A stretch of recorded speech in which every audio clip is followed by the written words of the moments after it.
La résidence Phébus, c'est une résidence de 51 logements, pour moitié en accession sociale et l'autre moitié en accession libre, ainsi qu'un cabinet médical au cœur de la ville de Melesse. C'est une opération menée en partenariat avec Energive qui présente un certain nombre d'innovations et la plus grande d'entre elles, c'est qu'ici sur les toits, on produit de l'énergie et en bas, chez les habitants, on la consomme. Les bâtiments publics bénéficient de cette énergie ainsi que les commerces aux alentours. La principale inspiration était d'ordre urbanistique parce qu'en fait il a fallu créer quelque chose de perméable. Le dessin de ce projet perpendiculaire à la rue pour permettre au soleil d'inonder un petit peu tous les logements et d'autre part de créer des flux de circulation douce entre les bâtiments. Le photovoltaïque a un prix qui est relativement stable, c'est-à-dire que le photovoltaïque ça coûte relativement cher à l'investissement mais peu cher en maintenance. Sur une centrale comme ça, on peut directement définir un prix qui va rester quasiment le même sur une vingtaine d'années. La première fois que je suis venu à Melesse, j'étais venu pour voir un terrain pour bâtir une maison et j'ai vu un grand panneau qui indiquait Cap Accession, futur programme Phébus. Je l'ai pris en photo avec le numéro de téléphone et puis dans le prolongement, ça s'est fait tout simplement.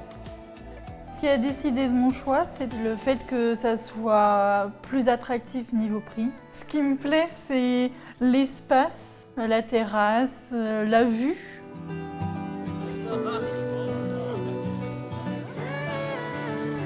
Merci d'être venus si nombreux pour inaugurer à nos côtés cette belle résidence construite sur le site de l'ancienne école Saint-Pierre. Donc c'est un pari d'autoconsommation collective sur la base d'une production d'énergie ultra locale. Ça n'allait pas de soi en 2016, aujourd'hui c'est un vrai sujet et donc on a envie de développer, d'expérimenter, de multiplier ce type d'innovation. C'est un honneur pour nous de travailler sur cette première boucle énergétique où on va produire de l'énergie. Cette énergie qui va être produite, elle va couvrir la consommation d'électricité des ménages et du commerce qui vont être sur le site, ce qui va permettre de réduire votre facture énergétique du quotidien. Du soleil, on en a et il faut l'utiliser au maximum. L'autoconsommation collective, c'est un principe de pouvoir distribuer la production localement. Le code de l'énergie a vraiment été écrit dans ce sens-là, c'est-à-dire qu'on ne peut pas vendre l'électricité à des personnes qui seraient éloignées de plus de 2 km. Là, on rentre dans ce qu'on qualifie de boucle énergétique locale et la région avait prévu des dispositifs pour accompagner les porteurs de projets sur ce type de réalisation.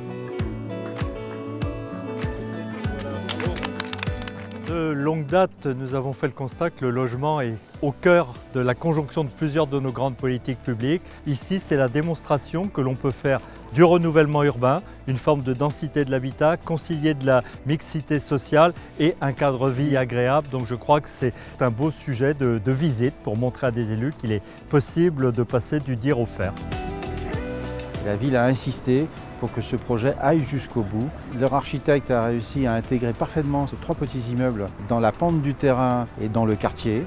Cap Accession a répondu parfaitement à nos attentes et nous en sommes fiers aujourd'hui d'avoir cette résidence sur notre commune.